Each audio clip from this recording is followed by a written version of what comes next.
Suppose I want to know something about you. How would you describe yourself in only a few words? Would you mention your faith? I'm a Christian. I'm an atheist. Or maybe something more specific. I'm a Catholic. I'm an evangelical. Maybe you would call yourself conservative or liberal, or mention your race or gender or nationality or something else. I'm a first-generation immigrant. I'm a stay-at-home mom. Whatever it is, real quick, off the top of your head, 4 words or less, what would your self-description be? All right, you got it? Now, suppose I take that description, slap it on a box, and dump you in that box with every other person in the world who I think fits that description. All the other stay-at-home moms, or evangelical Christians, or video game nerds. Would you agree with everyone in that box on everything? All their beliefs, all their life choices? Or are there people in the world who might claim similar labels to yours, but whom you don't see eye to eye with at all? It's funny, isn't it, how someone knowing a little information about you can make you feel so much more understood, but them fixating on that information and turning it into a box to put you in makes you feel so much less understood. And this happened to me just the other day. Someone online posted a criticism of me, and honestly, I was intrigued because I thought, well, I wonder what his criticism is. Maybe he's found a blind spot of mine or a mistake that I've made. I was truly ready to listen and learn. But in the end, although this critic was talking about me, using my name, he didn't actually mention anything I had said that he objected to. Instead, he talked about something someone else had said, someone I've never met. And then he said essentially, this is the sort of thing people like Justin Lee believe. And suddenly, I'm in this box of people he thinks are like me. But the thing he objected to wasn't even something I'd said or ever would say. I don't like this. I look like I'm cosplaying the Jackbox Games logo or something. When you try to change minds on issues you care about, there will be people who do this to you. And it's frustrating because they're not engaging with your ideas. They're only engaging with their idea of you.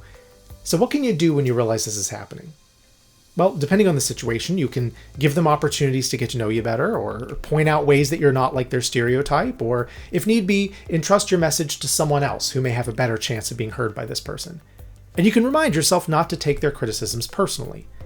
But unfortunately, there is just no magic formula to instantly eliminate prejudice. I wish there were, but there is a lesson to be learned here. Because as much as we hate it when other people put us in boxes, it is so easy for us to do it to them too. And I imagine you've been there. You're talking to someone whose mind you'd like to change, someone with different religious or political or social beliefs from yours. And as you think about all of the wrong things their group has done, things that maybe make you angry, you find yourself talking to them less as an individual and more as a representative of a group. Here's my problem with you people. How can you make that claim when this other member of your group did such and such? And I get it, you're upset by the group, and you can't really yell at an entire political party or religious institution, so you take it out on a representative, this person in front of you. And it might feel good to get it off your chest, but that's not how you change minds. That's how you push people away. Treating one person like they're responsible for all the sins of a group just makes them feel like you or I feel when someone puts us in a box, frustrated and misunderstood, and that makes them much less likely to actually listen to you. If you want to change someone's mind about something, don't put them in a box and ask them to represent the whole box. Instead, treat them as an individual. Focus on their story, their words, their feelings. Look for any common ground that you have with them as a person. You might discover that they actually agree with some of your criticisms of their group. Maybe they're also frustrated with the extremists, or the public messaging, or the actions of certain members. And even when they do agree with their group, find out what their reasoning is, instead of assuming it's the same as some other group members. Listening to your critics is hard enough as it is. It's hard for you, it's hard for me, and it's hard for the people we're criticizing. Some people won't listen to criticism even when you do everything right.